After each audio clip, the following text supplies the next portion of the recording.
Good morning po sa ating lahat guys. Gaano ba kahirap ang trabaho ng isang konduktor?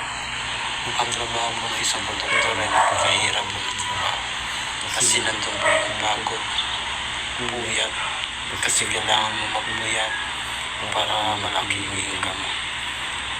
Pag nagkamali ka naman sa ticket, dalawa lang din po yung pupuntahan mo. Kung hindi ka mag-abuno, suspindi po. Kaya ang hirap po ng trabaho ng isang konduktor.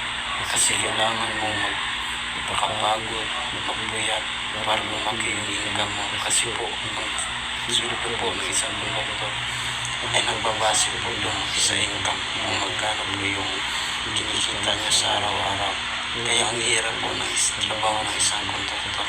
Hindi po madali kasi ang dami pong hirap na pagdaanan mo para maging isang konduktor.